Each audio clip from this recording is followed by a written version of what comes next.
আপনারা কি জানেন কিয়ামতের ময়দানে আল্লাহর কাছে বান্দা কোন আমল করলে হিসেব ছাড়া জান্নাতে যাবে? জানেন কেউ? বলতে পারেন কেউ? ভাই, আল্লাহর কাছে হিসাব দিয়ে জান্নাতে যাওয়া কি সহজ কাম না কঠিন কাজ? আরে আল্লাহর কাছে তো অনেক দূরের কথা। আপনি যে প্রতিষ্ঠানে চাকরি করেন তার মালিকের কাছে, উপরস্থ বসের কাছে একেবারে পুঙ্খানুপুঙ্খ করে প্রতিটা পয়সার হিসাব দিয়ে একদম সবকিছুতে পারফেক্টনেস প্রমাণ করা, এটাই তো একটা কঠিন কাজ, দুঃসাধ্য কাজ। সেখানে সারা জীবনের হিসাব আল্লাহর কাছে দিয়ে পাই পাই করে তারপর আপনি জান্নাতে যাবেন, বিষয়টা এত সহজ না। তাহলে হিসেব ছাড়া আল্লাহ তাআলা এমনিতে বলবেন হিসাব টিসাব নাই, তোমাকে এমনি জান্নাতে দিলাম, এটা চান আপনারা? দেখুন কোরআনে কারীম আল্লাহ তাআলা বলছেন ইন্নামা ইউওয়াফাস সাবিরুনা আজরাহুম বিগাইরি হিসাব। আল্লাহ বিনিময় দেওয়ার ক্ষেত্রে, সওয়াব দেওয়ার ক্ষেত্রে দুনিয়াতে যারা সবরকারী হবে, যারা ধৈর্যশীল হবে, যারা সহিষ্ণু হবে, যারা নিজেকে নিয়ন্ত্রণ করতে পারবে, এই সবরকারীদেরকে আল্লাহ তাআলা হিসেব ছাড়া দিবেন, তাদেরকে সওয়াব দিবেন হিসেব ছাড়া। তাহলে আপনি যখন আপনার কর্মস্থলে থাকবেন আপনাকে ধৈর্য ধারণ করতে হবে। আপনি যখন পাবলিক পরিবহনে উঠবেন আপনার মাথা ঠান্ডা রাখতে হবে। আপনি যখন আপনার বাসা বাড়িতে থাকবেন আপনার মাথা ঠান্ডা থাকতে হবে। মাথা গরম হয়ে যায় যাদের, হট মেজাজ যারা, কথায় কথায় মাথা গরম হয়ে যায়, ধৈর্যহীন হয়ে যায়, যেখানে সেখানে গন্ডগোল বাঁধায় দেয়, মারামারি বাঁধায় দেয়, ধৈর্য সহ্য বলতে কিছু নাই, এই লোকগুলো কিন্তু এই সৌভাগ্যবান মানুষদের কাতারে শামিল হতে পারবে না। ঠিক একইভাবে দাম্পত্য জীবনে সুখী হতে হলে সবর এবং শুকর, এই দুইটা মূল মন্ত্রের কোনো বিকল্প পথ খোলা নেই। সেটা স্বামীর জন্য প্রযোজ্য, স্ত্রীর জন্য প্রযোজ্য। স্বামী হিসাবে আপনি স্ত্রীর অনেক অনিয়মতা দেখতে পাবেন, অনেক কিছু দেখতে পাবেন, আপনার আকাঙ্ক্ষা, আপনার চাহিদা, প্রত্যাশা বিপরীত, আপনাকে সবর করতে হবে। ভাইরা আমার, আমাদের প্রিয় নবী সাল্লাল্লাহু আলাইহি সাল্লামের দাম্পত্য জীবনে কিন্তু টুনটান সমস্যা হয়েছে। আপনারা মনে করতে পারেন নবী সাল্লাল্লাহু আলাইহি সাল্লামের ঘর, ওনার স্ত্রীগণ সাহাবী, তারা উম্মুল মুমিনিন আমাদের মা, এত মর্যাদাবান মানুষ তারা, তাদের আবার ঝামেলা হয়েছে। ভাই, দাম্পত্য জীবনে টুকটাক সমস্যা তাদেরও হয়েছে। প্রিয় নবী সাল্লাল্লাহু আলাইহি সাল্লাম নিজে একদিন বাসা ছেড়ে মসজিদে নববীতে এসে মন খারাপ করে বসেছিলেন, তিনি বাসায় যাচ্ছেন না, অভিমান করে।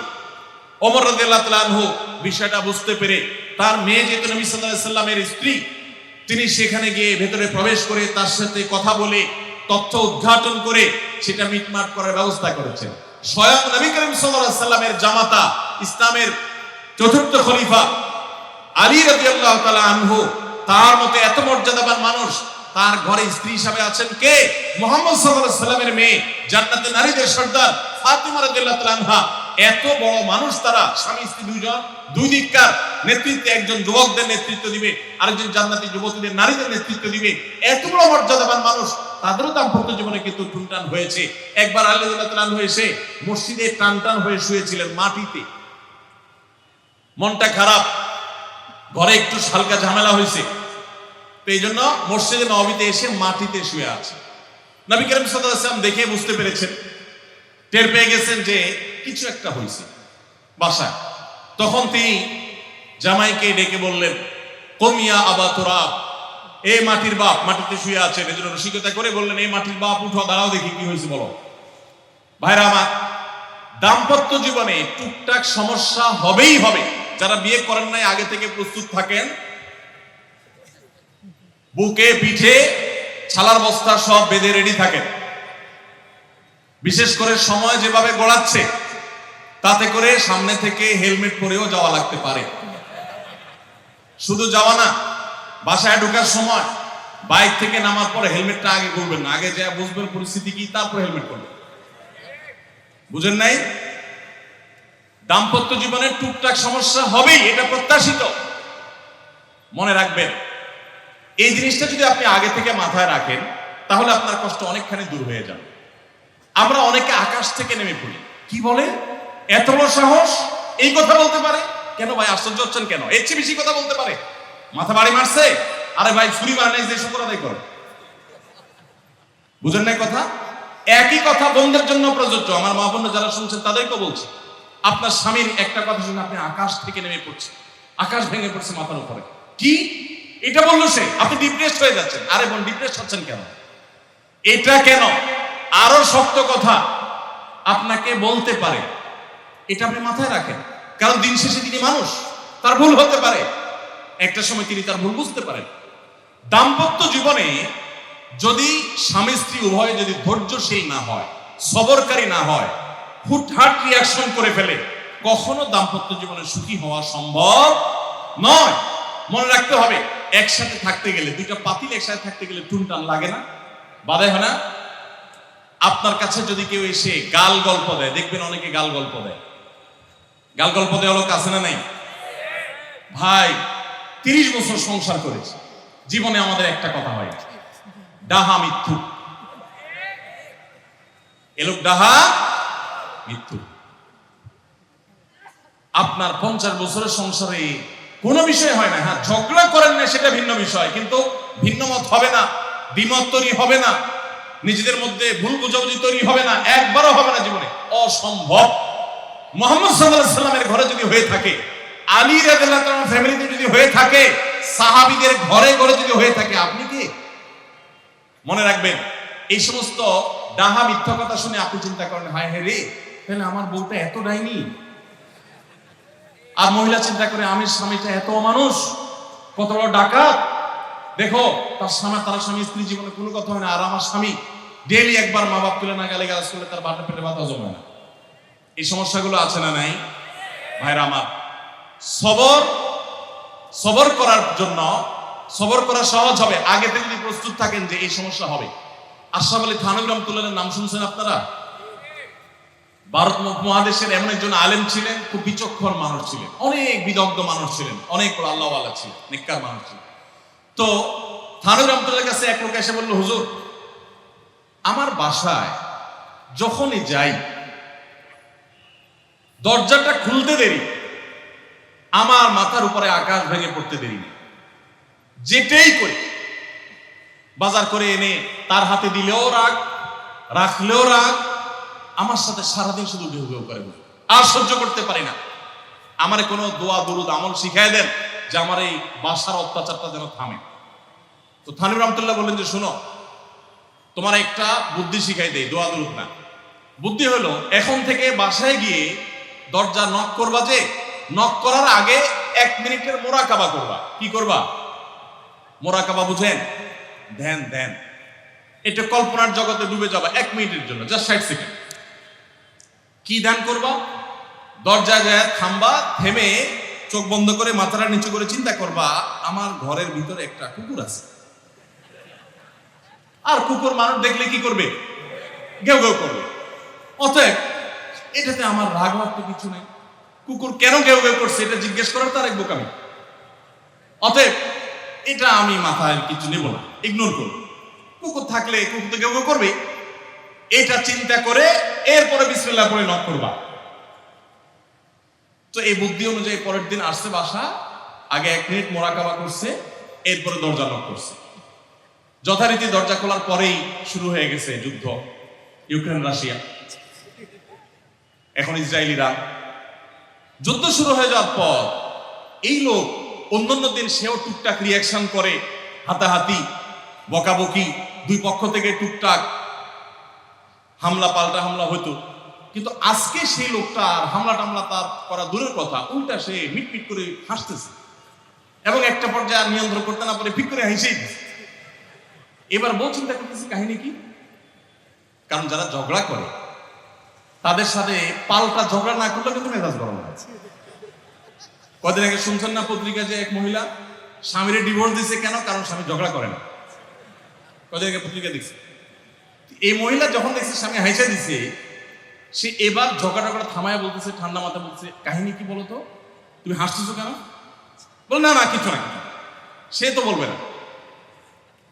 স্বামী মনে করছে হয়তো অন্য কোনো কাহিনী আছে, কোনোভাবে উদ্ধার করতে পারে নাই। পরের দিন আবার সেম কাহিনী, আবারও হেসে দিচ্ছে। মহিলা চিন্তা করছে ব্যাপার কি? বলে না, আজকে তো তোমার একদিন কি আমার একদিন, বলতেই হবে তো। কেন তুমি হাসতেছো? আমার ঝগড়ার বিনিময়ে তুমি ঝগড়া না করে হাসতেছো, অপমান করতেছো। আমার ঝগড়া কোনো দাম নাই? আমি কি কথা বলতেছি না, এগুলো কোনো মূল্য নাই? যখন চেতে যাচ্ছে এবার বলতেছে, শোনো, তুমি যেহেতু জোরই করতেছো, তাইলে আমি বলি, আমি গেছি এক হুজুরের কাছে, হুজুর আমার এই বুদ্ধি শিখাই দিছে, আমি সেই বুদ্ধি অনুযায়ী চিন্তা করি। এখন আমি চোখের সামনে যখন চিন্তা করি যে কুকুর গেউ করতেছে, আমার হাসি আসে। বউ চিন্তা করে, কি বললা তুমি? তাহলে তুমি এই মনে করো আমারে? এবার থেকে বেচারে ঝগড়া করার আগেই তার থেমে যায়, চিন্তা করে হায় হায় আমি ঝগড়া করলে তো সে মনে মনে আমার ওইটা চিন্তা করে। বুঝতে পারছেন? দাম্পত্য জীবনে একটু বুদ্ধিশুদ্ধি করে না চললে, শুধুমাত্র সোজা হয়ে দোয়া দরুদ পড়বেন আর সব সোজা হয়ে যাবে, শুধুমাত্র তো সোজা না, একটু বুদ্ধিশুদ্ধি খাটায় চলতে হয় এবং সবর করতে হয়। এই যে ভদ্রলোক যদি সবর না করতেন তাহলে মারামারি কাটাকাটি করে কখনো সমাধান হয় না। স্বামী স্ত্রী উভয়কে আমরা এই যে ঘটনা বলেছি, এই ঘটনার মাধ্যমে কাউকে ছোট করার উদ্দেশ্য না, জাস্ট বোঝানোর উদ্দেশ্য। এটা বিপরীত দিক থেকেও হতে পারে যে আমরা সবর করতে হবে দাম্পত্য জীবনে। তাহলে আগে থেকে যদি এই ঘটনা বলার উদ্দেশ্য হলো যে এই ভদ্রলোক আগে থেকে যখন অপেক্ষা করছে যে হ্যাঁ অনাকাঙ্ক্ষিত কিছু হতেই পারে, তখন এটার জন্য প্রস্তুত থাকার কারণে আর তার ঝামেলা বাড়ে নাই, বরং কমছে। এখন আপনি যদি আগে থেকে প্রস্তুত থাকেন, দাম্পত্য জীবন টুকটাক সমস্যা হবেই, দুই ঘরে দুইজন মানুষ একসাথ হয়েছি, বহু কিছুতে গরমিল হবে। অতএব আমরা সবর করব, ধৈর্য ধারণ করব, ভালো দিনগুলো দেখব। প্রিয় নবী সাল্লাল্লাহু আলাইহি সাল্লাম বলেছেন, তুমি তোমার স্ত্রীর কোনো কিছু দেখে যদি রাগান্বিত হও, তুমি তোমার স্বামীর কিছু দেখে যদি মেজাজ গরম হয়, তো মনে রাখবা তার অনেক গুণ আছে যেটা দেখলে তোমার ভালো লাগা কাজ করবে। কারণ একটা মানুষ এমন নাই পৃথিবীতে যার সব গুণ খারাপ, একটা গুণও ভালো নাই। একজন আস্ত ডাকাতও যদি হয়, আস্ত পাপিষ্ট মানুষও যদি হয়, খারাপ মানুষও যদি হয়, তার ভিতরেও কোনো না কোনো ভালো গুণ অবশ্যই আছে।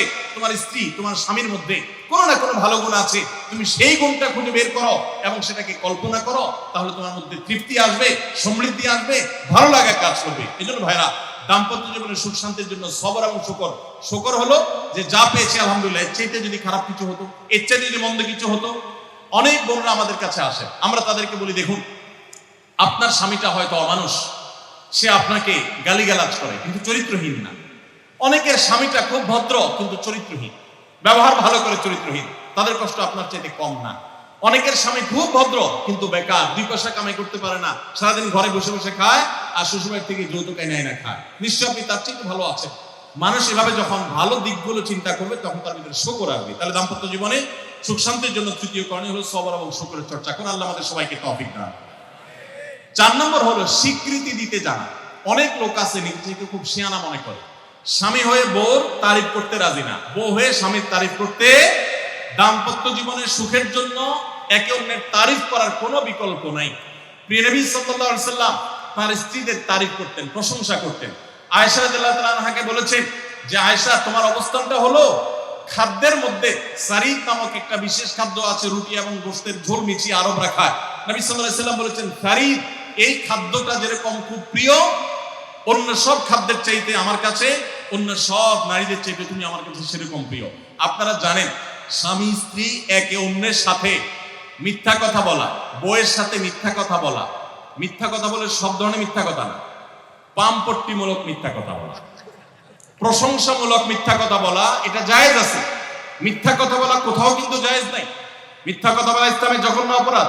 কিন্তু স্বামী স্ত্রী পরস্পরের সাথে প্রশংসামূলক, যেটাকে সহজ বাংলায় পামপট্টি বললাম, এই পামপট্টিমূলক বা প্রশংসামূলক মিথ্যা কথা বলা জায়েজ।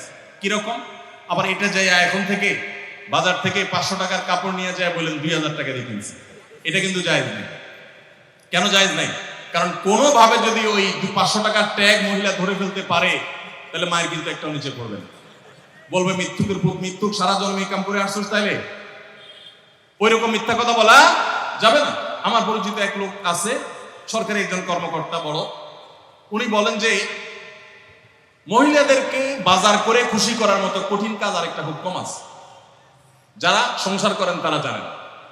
কারণ আমি একটা কথা প্রায় বলি, দুনিয়াতে বহু বুদ্ধিমান মানুষ আছে, বহু চালাক মানুষ আছে, কিন্তু একটাও চালাক বা বুদ্ধিমান স্বামী আছে বলে আমার মনে হয় না পৃথিবীতে। বুঝা ঠিক বলছে? বহু চালাক বুদ্ধিমান মানুষ দুনিয়াতে আছে, কিন্তু কোন চালাক বা বুদ্ধিমান স্বামী দুনিয়াতে। তার মানে কি? প্রত্যেকটা বউয়ের কাছে তার স্বামীটা হলো আস্ত বেকুব। যত বড় শিক্ষিত হোক, যত বড় রাজনীতিবিদ হোক, যত বড় মাথালা হোক, যত বড় শেয়ানা হোক, যত বড় ব্যবসায়ী হোক, বউয়ের কাছে বউগুলা, সব বউরা, মহিলারা মনে করে কি এই বেটা বেকুব। ম্যাক্সিমাম ক্ষেত্রে এটার ভিতরে আলাদা একটা আনন্দ আছে। বউয়ের কাছে বেশি শেয়ানা সাজার ভিতরে বেশি আনন্দ নাই। পরিবারের কাছে বেশি শেয়ানামি করতে হয় না, সেখানে বোকা সাজার ভিতরে একটা আনন্দ আছে। যাই হোক, তো ওই যে ভদ্রলোকের কথা বলছিলাম, বাজারের কথা বলছিলাম যে বাজার করে মহিলাদের খুশি করা খুব কঠিন। আপনি গোশত কিনেন, মাছ কিনেন, যাই কিনেন, তারা খুব কমে সন্তুষ্ট থাকে বেশিরভাগ ক্ষেত্রে। সব মেয়েদের কথা বলছি না। কেন সন্তুষ্ট থাকে না? কারণ তারা আশা করে আরো কম দামে কিনবেন, আরো কম দামে কিনবেন। আপনি জিতে গেলে তারা খুশি, হেরে গেলে আপনারা বকাজি বেশি। তো এক সরকারি কর্মকর্তা, বড় কর্মকর্তা আমাকে বলতেছিলেন যে দেখেন, আমি সারা জীবন বাজার করি আর বইয়ের বকা শুনি। আমি চলে যাওয়ার পর আমার অফিসের একজন কেরানি আছে, তাকে দায়িত্ব দিছি বাজার টাজার করার জন্য। এই লোক বাজার করার পর আমার বউ বিরাট খুশি, বলে যে তার নাম ধরে বলতেছে, অমুক বাজার করলে প্রতিদিন ঠিক মতো বাজার করে, দাম দস্ত ঠিকঠাক থাকে, মাপজোপ সব ঠিকঠাক থাকে, তোমার প্রতিদিন ধরায় দেয় দোকানদার, কমায় দেয়। 2 কেজির গোশত আমার কাছে মনে হয় 1.5 কেজি দিছে, ওজন কম দিছে মনে হয়, নজরে উঠে না। তো লোকটা বলেছে আমার খুব সন্দেহ হলো, একই দোকান থেকে আমিও আনি, সেও আনে, আর আমার তো ঠকানোর কথা না, পরিচিত দোকানদার। তাহলে মহিলা এই কথা বললো, তার ব্যাপারে কাহিনীটা কি? তারা ডেকে বলছে, বলো তো কাহিনী কি, সিক্রেটটা কি? তো লোকটা বলতেছে যে স্যার, সত্য বলতে কি, আমি গোশত 3 কেজি কিনলে ম্যাডামকে বলতাম 2 কেজি, 1000 টাকা কিনলে ম্যাডামরে বলতাম 500 টাকা। টাকা তো আপনি দিবেন, আপনার সাথে বোঝাপড়া হবে, কিন্তু আমি জানি বাসায় এটা বললে বউরা খুশি থাকে। তো এই জন্য আমি একটু কমায় কমায় বলি দাম, আর জিনিস কমায় কমায় বলি। তখন সে প্রতিদিন 2 কেজি মাংস যেটা দেখে আপনি আনেন, আজকে দেখে যে সে 1 কেজি মাংস ওই পড়ি, তখন সে তো খুশি হবেই স্যার। তখন ওই লোকটা বলতেছে দেখেন, সে এইটা করে আমার গোটা সংসারে আগুন ধরায় দিচ্ছে। তো এইভাবে মিথ্যা কথা বলা কিন্তু জায়েজ নাই। কোন মিথ্যা কথা বলা জায়েজ আছে? ধরেন আপনি আপনার বউরে বললেন, দেখো তুমি চাঁদের চাইতেও সুন্দর। কিসের চাইতে সুন্দর? ভাই চাঁদের চাইতে উজ্জ্বল মানুষ হয় সম্ভব? ডাহা মিথ্যা কথা না? কিন্তু এই মিথ্যা কথা বলা কি আছে? জায়েজ আছে। সৌদি আরবের একজন আলেম ডক্টর আয়েজ আল কারনি, মুসলিম বিশ্বের সবচেয়ে জনপ্রিয় আলেমদের মধ্যে একজন। ওনার একটা বক্তব্য আমি শুনেছি, অত্যন্ত চমৎকার কথা বলেন এবং দারুণ দারুণ টিপস দিয়ে থাকে। উনি বলেন যে একটা ইউনিভার্সিটি প্রোগ্রামে স্টুডেন্টদের সামনে উনি বলছিলেন যে আমি একবার একটা আইডিয়া দিয়েছি দাম্পত্য জীবনের সুখ শান্তির জন্য। বলেন যে এটা ইমপ্লিমেন্ট করে অনেকেই সুফল পেয়েছেন, আমাকে ব্যক্তিগতভাবে জানিয়েছেন। টিপসটা কি? টিপসটা হলো, উনি বলেন যে বাসায় ঢুকে মাঝে মধ্যে, সবসময় করলে আবার মাইর খাবেন, যখন দেখবেন বউয়ের মুড টুট ভালো আছে, বাসায় ঢুকে আস্তে করে লাইটের সুইচটা অফ করে দিবেন। তখন বলবো কি ব্যাপার, লাইট বন্ধ করলা কেন? তখন বলবেন যে দেখো, বাসায় আসলে তোমার চেহারার উজ্জ্বলতা থাকলে আর এই লাইটটার দরকার হয় না। মহিলা ধরে ফেলবে যে আপনি পাম্পটি দিচ্ছেন, বাতাস দিচ্ছেন, কিন্তু পাম্প যাকে দেন সে যতই বুঝুক না কেন, কিছু না কিছু কাজ হয়, কিছু না কিছু। একেবারে শতভাগ যদি বুঝে কাউকে প্রশংসা করছেন, সে বুঝে, তারপরে সে একটু খুশি হয়, ভালো লাগে। তো উনি বললেন যে শরবত বানায় আনছে বউয়ে, তখন বলবেন দেখো চিনি দিও না, চিনি দিও না। তারপর বউরে বলবেন যে আঙ্গুলটা একটু চুবাই দাও। কেন?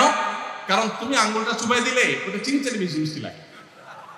এই যে কথাগুলো, এই কথাগুলো আসলে সত্য কথা না। তো এই টাইপের কথা স্বামী স্ত্রীর মধ্যে মিথ্যা হলেও সেটা কি আছে? জায়েজ আছে। ভাইরা আমার, এই জন্য দাম্পত্য জীবনে সুখ শান্তির জন্য একে অন্যকে ভালোবাসা, প্রশংসা করতে জানা, বিশেষ করে স্বীকৃতি দিতে জানা, ভালো গুণগুলোর কথা বলা, এটা হারিয়ে গেছে। অনেকে মনে করে যে না, ভালো গুণ বললে মাথায় উঠবে, এটা ভুল।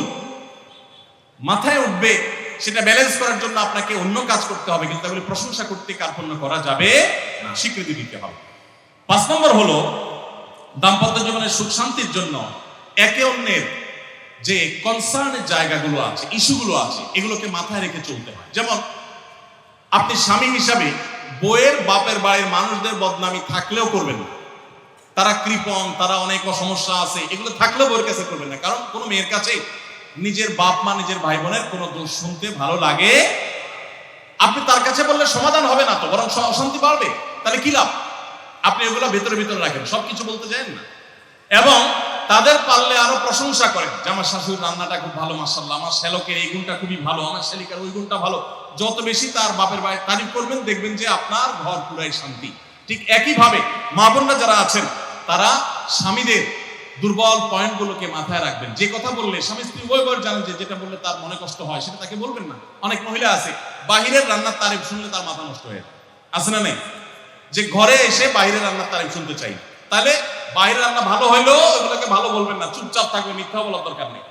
তাহলে এই বিষয়গুলো মাথায় রেখে চলা, যে কি বললে তার কষ্ট হয়, ইনশাআল্লাহ এতে দাম্পত্য জীবনে সুখ শান্তি হবে। এর পাশাপাশি 6 নম্বর হলো সময় দেওয়া। আজকাল দাম্পত্য জীবনের সবচেয়ে বড় সমস্যা হলো, তরুণ বন্ধুরা ভালো করে শুনে রাখেন, বিয়ে যারা করবেন ভবিষ্যতে আরো ভালো করে শুনে রাখেন, এই মোবাইল ফোন আমাদের দাম্পত্য জীবনকে ধ্বংস করার অন্যতম কারণ। অতএব আল্লাহর ওয়াস্তে মোবাইলগুলোকে নিয়ন্ত্রণ করেন, মোবাইলগুলোকে নিয়ন্ত্রণ করেন। বাসায় ঢোকার আগে মোবাইলের গলা চেপে বন্ধ করেন, এরোপ্লেন মুড করেন। ফ্যামিলিকে একান্তে কিছু সময় দেন। সারাক্ষণ খাচ্ছেন মোবাইল টিপতে টিপতে, ওই যে কৌতুক আছে না, যে মোবাইল টিপতে টিপতে খাচ্ছে, খায়া ডাইল মনে করে পানি ঢেলে নিচে পাতে। খাওয়ার সময় এবার চিন্তা করতে বলতেছে যে কি দিয়ে রান্না করছো, লবণ দাও না ডাইলে, আসলে ঢেলে নিচে কি পানি। তো মোবাইল টিপতে টিপতে যদি মানুষ সংসারে স্বামী স্ত্রী একে অন্যের সাথে সময় কাটায়, তাহলে দাম্পত্য জীবনে অশান্তি নিশ্চিত। যত অশান্তি এবং যত ঝগড়া, যত ভুল বোঝাবুঝি আমাদের ফ্যামিলিগুলোতে হয়, এর অন্যতম প্রধান কারণ হলো এই মোবাইল এডিকশন, মোবাইল আসক্তি। স্বামী বলেন স্ত্রী বলেন উভয় একান্তে স্বামী স্ত্রী বাসা বাড়িতে অবস্থান যতদিন করবেন, ব্যবসা বাণিজ্য কাজ কাম আল্লাহর হস্তে, এগুলো সব জমা রেখে তারপর স্বামী স্ত্রী একে অন্যকে সময় দিবেন, ইনশাআল্লাহ দাম্পত্য জীবনে সুখ শান্তি আসবে। 7 নম্বর পয়েন্ট হলো, যেটা আমি একটু আগে বলে ফেলেছি, সেটা হলো অন্যের সুখের মিথ্যা গল্প শুনতে যাবেন না। অর্থাৎ আপনার কাছে কেউ যদি বলে দোস্ত বলিস না, তোর ভাবি তার রান্না তার আচরণ, এই যে গল্পগুলো দিবে না, এগুলো শুনবেন না। সাথে সাথে বলবেন যে বেটা হয় চাপাবাজি করতেছে, আর না হলে শয়তান এগুলো আমাকে শোনাচ্ছে, আমাকে অশান্তি সৃষ্টি করবার জন্য। মহিলাদের ক্ষেত্রে এটা প্রযোজ্য, যে অনেক মহিলা এসে বলবে ভাবি আপা কি বলবো, আর আপনার ভাই এত কেয়ারিং, কি যে যত্ন করে আমারে, আমার দিক খুব খেয়াল রাখে, একটু সমস্যা হতে দেয় না, বাইরে গেলে একটু পর পর ফোন দিয়ে মেসেজ দিয়ে খবর নেয়। বুঝবেন যে সাক্ষাৎ শয়তান হাজির হয়ে গেছে। এই লোক হয়তো সৎ উদ্দেশ্যে বলছে, কিন্তু শয়তান তাকে দিয়ে বলাচ্ছে আপনাকে অশান্তিতে ফেলার জন্য। মনে রাখবেন, যারা নিজেদের তারিফ করে তারা হয়তো পজিটিভ মানুষ দেখে তারিফ করে, তাদের সংসারে এমন এমন অশান্তি হয় যেগুলো হয়তো আপনাদের হয় না, শুধুমাত্র শয়তান ওইগুলো আপনার সামনে হাজির করছে। খবরদার, ওইগুলো দেখে খুব সহজে একে অন্যের প্রতি জাজমেন্ট করতে যাবেন না। তাহলে দাম্পত্য জীবনে সুখ শান্তির জন্য অন্যের সুখের মিথ্যা গল্প শুনতে যাবেন না। যদি সত্য গল্প হয় তবুও মনে রাখবেন যে হয়তো সে একটা দিক তুলে ধরছে, তাদের আরো চ্যাপ্টার আছে সেটা তারা তুলে ধরছে না, তাদের চাইতে আমরা আলহামদুলিল্লাহ কম সুখে নেই। নিজেদের পজিটিভ গুলো দেখার চেষ্টা করবেন। 8 নম্বর, ক্ষমা করতে শেখা। দেখুন, ক্ষমা করতে না পারলে দাম্পত্য জীবনে কেন, কোন জীবনে আপনি কখনো সুখী হতে পারবেন না। সবকিছুকে অনেক বড় করে দেখবেন না, অনেক কিছুকে ক্লোজ করবেন, ছোট করবেন। এবং মনে রাখবেন, আল্লাহ তাআলা ক্ষমাশীলকে ভালোবাসেন। কোরআনে আল্লাহ তাআলা একাধিক জায়গা বলেছেন, যারা ক্ষমা করে আল্লাহ তাদেরকে ভালোবাসেন। আপনি যদি বলেন যে কতবার ক্ষমা করব, যতবার আপনি আল্লাহর কাছে ক্ষমা আশা করেন, আপনি আপনার স্ত্রীকে, আপনি আপনার স্বামীকে, আপনার জীবন সঙ্গীকে, যে কোনো মানুষকে ততবার ক্ষমা করবেন। আপনি জীবনে একই পাপ কতবার করেন, আল্লাহ মাফ করবেন আশা করেন না? তাহলে আপনার আল্লাহর বান্দাকে কেন আপনি ক্ষমা করবেন না? বিধায় ক্ষমা করা এটা শিখতে হবে।